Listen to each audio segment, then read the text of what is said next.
Hi, good afternoon. We are SPEAK MPLS. We stay here in the Capitol. My name is Jesus Rojas. I stay with. My name is Keith Ellison, and I'm the Attorney General of the state of Minnesota. Es Fiscal General del Estado de Minnesota.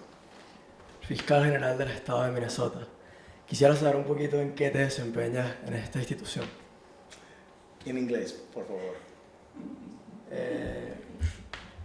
I think a little, what is your job? ¿Qué es tu pregunta en inglés? What is your principal job in this institution? So my main job is to be the people's lawyer. Okay. El abogado de gente. Yeah, I know. To fight for the people's rights. To stand up for consumers, to stand up for the people, to stand up for people's rights, and that's my job. What is your biggest goal in this job? My biggest goal is to make sure people can afford their lives. Okay. And they live with dignity, safety, and respect. Okay, principally, where are you from? I'm from the city of Detroit, Michigan. I was born there, but I've lived here in Minnesota as an adult. Okay, and you study in this job in how many years? 6 years. 6 years in this job. Yeah, 6 years as Attorney General. Before that, I was in the United States Congress for 12 years. And before that, I was a lawyer for like 16 years. Oh, you study polit career, right? One more time. You Otra vez. study polit career, right? In Political university. career. Say again? Political career? Yeah. Yeah, my political career was started in Minnesota, and I started in 2003. Okay. And that was when I was a state legislator, you know, como un departamento. So Yeah. like, you know, and for Minnesota. And then I went to the National Congress, and then I went to the Attorney General's office. Okay. Yeah. So I've been doing this for 20 years. 20 years in total. One in total, yes. Absolutely. It's very good. Well, thank you. This is my other. Your co-host, Yeah. Lyric. there It's yours. Yeah, I yeah. have a binder, my stuff in it, but it's okay. Never mind. You guys are doing a good job. Thank you. Thanks so much. Yeah, yeah. What do you like the most about Minneapolis? You know what? The people. We have a lot of really smart young people in Minneapolis. We have young people who can ask great questions. They make movies and stuff. Some of them are good at skateboarding. Some of them are good at rapping. Some of them are good at painting. And some, see, like over there. And they have a lot of talent. Some are good at poetry, right? So that's what I like the most. They're funny, they're interesting, and they have a very bright future. So that's what I like about Minneapolis, the young people who are so incredibly talented. When you became Attorney General, what was the first thing you wanted to do for Minneapolis? I wanted to make sure that people could afford their lives. One of the first things we worked on is making sure that insulin was affordable. Insulin is a medicine that people need if they have diabetes. And when I got in office, it was very expensive. Maybe $1,300 a month. It should be much cheaper than that, like $25 a month. So we filed lawsuits against the companies that were just price gouging people. And so we got it down to $35. Nobody has to pay more than that. I was also concerned about these vaping companies. You know what vaping is? Anybody know what vaping is? Yeah. And they would tell young people, oh, it's not gonna hurt you, it's not bad like cigarettes are. Well, it's not safe. So they were trying to sell it to kids by using flavors like mango. They were trying to do things to trick young people into this. So I filed a lawsuit against them and made them stop marketing to young people and made them pay $60 million. And we're gonna use the money to have a campaign to persuade young people that smoking is not healthy, vaping is not healthy, and they need to go for better choices for their health. And there's a lot of things: health, safety, financial stability, making sure that people can have a good life. We're working on a lot of housing because a lot of bad landlords were charging people too much, and people were not living in safe, good condition. So we sued a bunch of them. And then we're worried about these guns. Way too many guns on the street. Too many guns. Has anybody here known anyone who got shot? Y'all don't know anybody like that? When I grew up in Detroit, it was common. And in 1 year, there was like 300 kids who were shot. Firearms. We want to keep kids safe. So after a young person who was an adult, but she was still young, she was only 26, got shot in a tragic incident, I sued a company that was just selling guns to gun traffickers, and we're working on that lawsuit right now because we want to stop the illegal, improper sale of guns so that we can keep all y'all alive. How's that? So these are the things that make me like my job a lot. So what is your opinion on the homeless population in Minneapolis? Well, we have people who don't have a permanent house to live in because we don't have enough housing, and because we don't put enough money into housing, and we put our money into things that make housing hard to get. So you ever heard of taxes? All y'all pay taxes. Whenever you buy certain items, you pay taxes. Mm-hmm. Well, there's these taxes called income taxes. When you pay your federal income taxes, if you own a home, and if you file your taxes in an itemized way, like one thing as opposed to just take a big deduction, itemized taxes, there's something called the mortgage interest deduction. Say it all with me. The mortgage, say mortgage. Mortgage. Say mortgage. Mortgage. Interest. Deduction. And it is a federal program, and you get to cut your mortgage interest off your taxes. Now, that program costs the federal government like $80 billion a year. But the entire budget of the Housing and Urban Development Department is around $42 billion a year. So we spend more money on rich people who own houses than we do on trying to house the poor. These are values that are not good. And that's why I want to talk to y'all, because I want you guys to be active in politics, to be active in your own lives, and change the law so that we help the people who need the help. Shouldn't we help the people who need the help? Should we help the people who don't need the help? Should we give more money to the people who are already rich, or should we try to help people who need to get out of poverty? Who should we help? What do y'all think? The people need. The people who need? Yeah. Yeah, what do you think over there, La Cruz? People who need. So do y'all want to give money to the people who already have a lot of money? No. So we want to help the people who need the money. So we need to change our tax system and say, look, we don't need to give all this money to rich people for their mansions. We need to give this money into public housing and affordable housing. So what do I think about the homeless community? I think these are people who need a place to live. I think that in a caring, compassionate society, we will house everyone. And I'm working towards that all the time. And I would also say, it's hard to get your life in order when you are homeless. Mm-hmm. We drive by people who are homeless and we think, oh, that person's on drugs, that person's got a lot of problems. But you don't know that person's story. That person might have lost their job or something, and then things started going bad, and they find themselves being sad all the time, and the only way to escape that feeling is to use drugs. So it's what they call self-medication.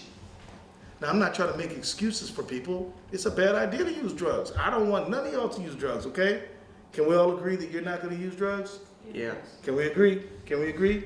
I want to hear everybody say, yeah, no drugs. Thank you. But for some people, it's not a matter of saying, you're bad, you're bad. It's more a matter of saying, what can we do to help you? What happened to you? What did you go through that made you feel like this is the only way for you to get a moment of peace? Right? And so we need to have more housing. We need to house the people. We need to change our tax system and other systems to make sure we house the poor. And that's what we need to do. And if people are on substances, we need to help them get free of them substances. Because nobody wants to be a drug addict. I guarantee you, there's not one person addicted to drugs whoever said this is great. No, they all are like, man, I wish I could change things, but I'm addicted, meaning I'm compelled. So don't judge people for their weaknesses. Help them get stronger. One last question from me. What is your standing on opioid abuse and overdoses?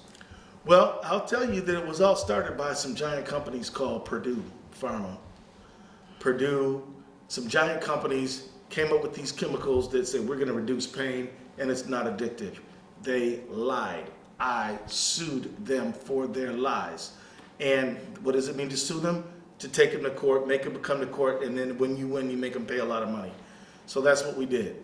And then the problem is that people would, you know, when you give them these opioids, stuff, Percocet, Vicodin, Oxycontin, stuff like that, you give that to them, maybe they're in a car accident, but then they get addicted. They use that stuff, and then they can't stop using it. So, but then when they can't get it, when the doctor says no more for you, then what do? Some go on the street to get it. And they buy fentanyl, they buy heroin, they buy other things that are sort of like opioids, but are not medically prescribed because they're addicted. So this company got people addicted to opioids, and then when they got cut off, they started going to street opioids, and that is what's fueling this problem to this very minute. And so these big companies started this, but then the people who marketed it, meaning selling it, the people who distributed it, the people who manufactured it, all of them need to be held accountable. That's why we sued a bunch of them. And so that's what do I think about them? Those companies, I think they're bad. What do I think about the problem, the addiction people are coming through? I think we need more treatment to get people free of those addictions. That's what I think about it. Thank you for your time today. Well, thank you for your time. And I just want to say, you know, as Attorney General, I talk to the governor sometimes. I talk to members of Congress sometimes. I even was talking to the president not too long ago. The vice president, Kamala Harris, is a friend of mine. None of them people are as important as you. You are important than all of them because none of them, not one of them, can claim that they are going to be leaders of our society for the next 50, 60, 70, 80 years. But all of you can say that. All of you can say that. You guys, this is your world, this is your country, and what it becomes is going to be based on what you do with it. And so I just want to say thank you to your leaders and your adult leaders, because I'm going to tell you, they've done a lot of what they call like polling and questionnaires, and they ask young people like you guys, what is the most important thing to help you be successful? And you guys have reported a caring adult. And you got two very caring adults. And so you're very lucky. You're very lucky for that. And I hope that you all take advantage of these adults who really are trying to make your life better and get you on the path. And I want you all to think of yourself as leaders. Now, you might not think of yourself as a leader, but you are one anyway. You have younger siblings.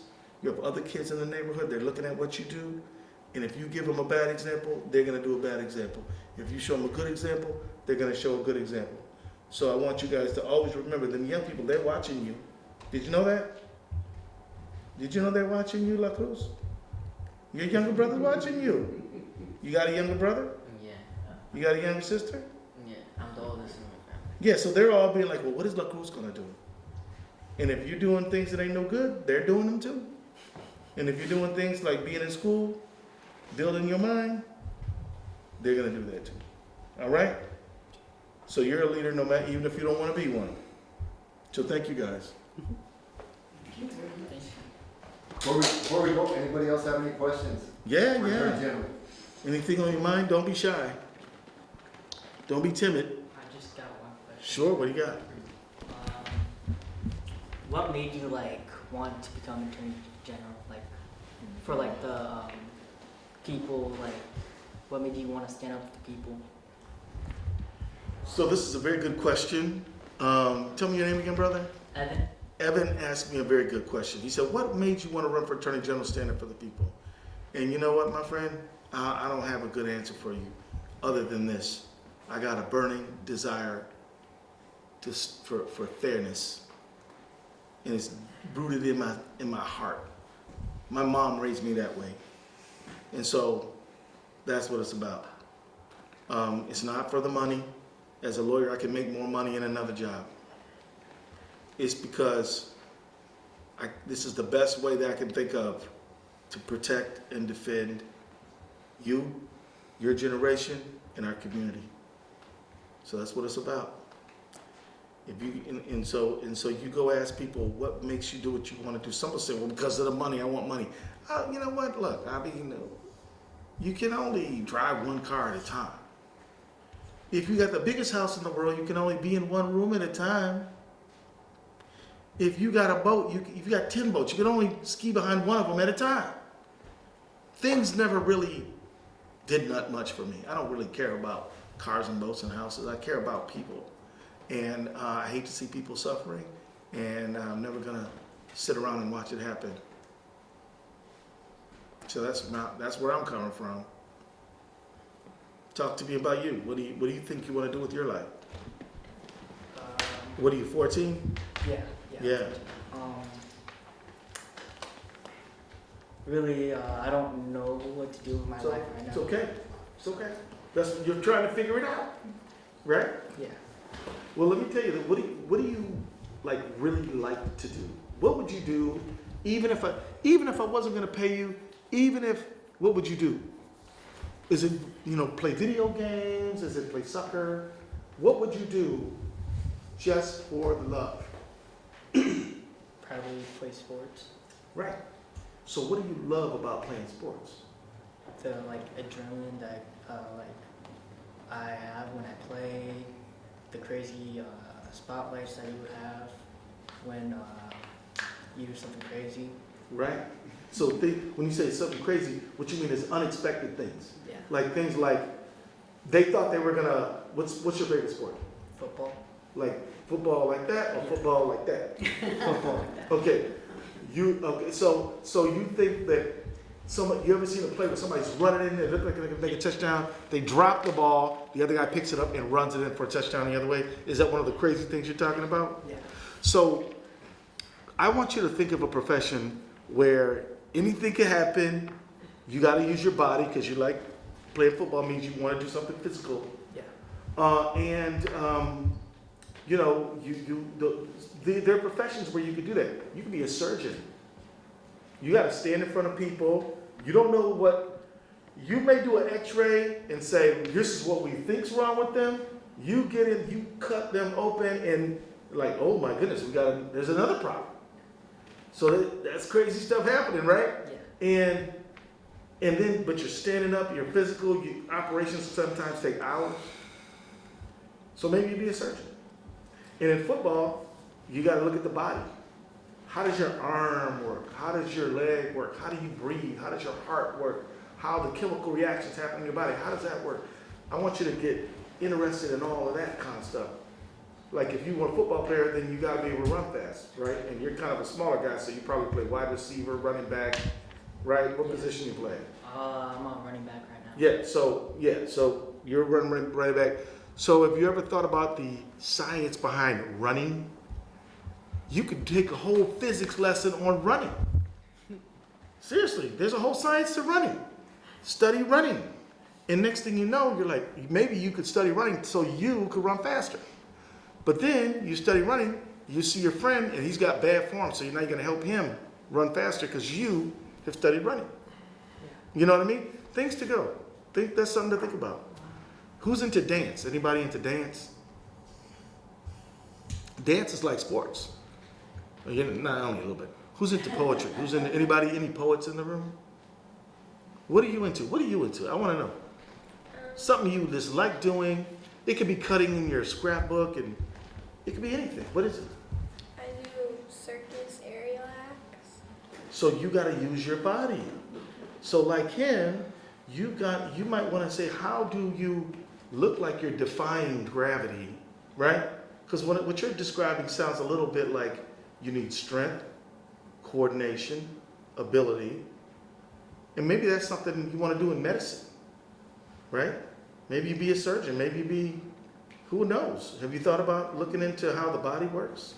Not really. Think about it. Look at those people who do the circus aerial stuff that you like doing, how do they do that? How do they get the balance to do that? The coordination to do that, right? And this is how, and so the way to be a success at anything is to find what you're really into and chase it down. Your teacher, she probably learned at an early age that it really gave her a thrill to share information with somebody that really helped them grow. Am I right about that? So she learned that about herself. So she developed that. So now she's a super duper teacher because she developed the way to help people learn things. So it all starts with a spark, right? And we all have a different spark. You might have a spark where, you know what? I love words. I don't know, maybe that's, are you into writing, poetry? Yeah. Are you into like rapping or anything like that? Or? Yeah. So that starts with using the word, the language to communicate people. Next thing you know, I mean, look at these books behind us, they're all words.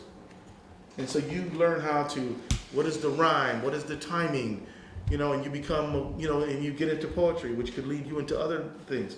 But you gotta get into something. And even if you're into like things that adults might think, oh, that's kid stuff, it's not kid stuff. There's serious stuff behind all of it. Like computer games. You learn how to write it, not just play a game, but like write a game. First of all, it's a good way to be rich. Second of all, it takes a lot of intellectual challenge, right? Somebody said, oh, I just like riding my skateboard. You're talking about balancing your body on something that's going 20 miles an hour down the street over curves, right? None of this stuff is just frivolous stuff. It's all serious stuff, right? Anybody else got a spark? We got 2 people who shared. Anybody else got something that if they would do it, nobody even has to pay them. They would just do it. I do. What do you got? I like designing things, and I'm also into politics. See there, drawing, politics. You know what politics is? The way we live together. How do we live together? Do we live together on the basis of equality and respect? Or do we live together where I get all the money and I got all the power and everybody else has to do what I say? There are countries that run like that. It's called a monarchy, dictatorship. Some countries are run that way. That's a way to live together. Not a very good way in my opinion, but it is a way. So studying how people live together is very important, and we need it. Anybody like nature? Anybody like nature? Yeah. You ever like just walk around and you see the grass, you're like, look at that grass, man, or look at that water, or look at the mountains. You know what I mean? We need people to protect the environment, right? Or anybody like gardening? Anybody here like to eat? You don't eat? You eat a little? So that's food, agriculture. There's a whole world there. So we need you guys to be on top of all that, all right? And right now you're doing journalism, and how can people know anything unless we have a good system of press and media and journalism? Anytime a dictator wants to control a society, you know what they want to control first? The press, the media, because then they can spit out lies and stuff like that. But in a free society, we have a free press, and they tell the people the truth, and the people make the decisions that are good for the people, right? That's the way it goes. Well, thank you guys for visiting me. You come back one day, maybe? Hell yeah. All right, cool. Well, can we do a picture? Hey, Brian, can you take a picture of us? Thank you so much. Finally, thank you so much. Oh, yeah. I think this is a good interview, the better interview. Oh, thank you. You're welcome. Mucho gusto. So,